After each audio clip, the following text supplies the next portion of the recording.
शहर से बहुत दूर पहाड़ी सड़क के मोड़ पर एक पुराना डाक बंगला है। स्थानीय लोग कहते हैं वो शाप है, लेकिन सौविक इन बातों पर विश्वास नहीं करता। तूफान भरी रात में गाड़ी खराब हो जाने के कारण उसे वहां रुकने के लिए मजबूर होना पड़ा। बंगले का केयरटेकर आदमी काफी अजीब है। एक आंख में मोतियाबिंद, दूसरी आंख में ऐसी दृष्टि जिसे देखकर शरीर का खून जम जाता है। उसने सौविक को दूसरी मंजिल का आखिरी कमरा देते हुए कहा, रात में आप जो भी सुने कृपया दरवाजा मत खोलिएगा। आधी रात की आवाज, रात के 2 बजे थे। बाहर झमाझम बारिश हो रही थी। अचानक सौविक ने सुना कि दरवाजे के बाहर कोई बहुत धीमी आवाज में किस कर रो रहा है। लग रहा था जैसे कोई छोटा बच्चा हो। मुहावत सौविक दरवाजे के पास जाकर खड़ा हो गया, लेकिन केयरटेकर की बात याद आते ही वह ठिठक गया। कुछ देर बाद रोने के बजाय एक अजीब आवाज शुरू हुई, नाखूनों से लकड़ी खरोंचने की आवाज। खच खच खच आवाज नीचे की तरफ से आ रही थी, मानो कोई जमीन के समानांतर लेटा हुआ दरवाजे को फाड़ देना चाहता हो।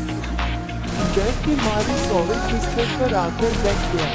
अचानक उसकी नजर कमरे के एक कोने में रखे बड़े आईने पर पड़ी। बिजली की रोशनी में उसने देखा कि आईने में उसका अपना प्रतिबिंब दिखाई नहीं दे रहा है। उसके बजाय आईने के अंदर दिखाई दे रहा है एक सफेद चादर से ढका शरीर फर्श पर पड़ा है, और केयरटेकर आदमी एक धारदार चाकू लेकर उस शरीर के ऊपर झुका हुआ है। सौविक घबरा कर पीछे मुड़ा, लेकिन कमरे में कोई नहीं है। फिर भी आईने में वह दृश्य चलता ही जा रहा है। अब आईने का केयरटेकर धीरे धीरे सिर उठाता है। उसकी दोनों आंखें अफसोस लाल हैं। वह आईने के अंदर से ही सौविक की तरफ देखकर पिशाची हंसी हंसता है और अपनी उंगली से इशारा करता है, हाथ के नीचे देखो। अंतिम क्षण सौविक पत्थर की तरह जम गया। उसकी रीढ़ की हड्डी से एक ठंडी लहर दौड़ गई। उसने महसूस किया कि खाट के नीचे से एक बर्फ सा ठंडा हाथ धीरे धीरे उसकी एड़ी को छू रहा है। केयरटेकर ने धीरे धीरे से उठाया। उसकी दोनों आंखें अब लाल थीं। उसने आईने के अंदर से ही सौविक की तरफ देखा। पिशाची हंसा और अपनी उंगली से इशारा किया, पलंग के नीचे देखो। अंतिम क्षण सौविक पत्थर की तरह जम गया। उसकी रीढ़ से एक ठंडी लहर दौड़ गई।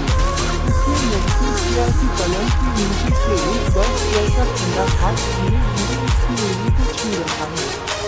ठीक उसी पल कमरे की बत्ती गुल हो गई। अंधेरे में खिसखिसाहट सुनाई दी। मैंने कहा था न साहब, दरवाजा मत खोलना, लेकिन मैं तो कमरे के अंदर ही था। अगली दिन सुबह पुलिस को बंगला खाली मिला। कमरा पूरी तरह से व्यवस्थित था। बस जमीन पर सौविक का चश्मा पड़ा था, जिसके शीशे अंदर से टूटे हुए थे। सौविक को फिर कभी नहीं ढूंढा जा सका।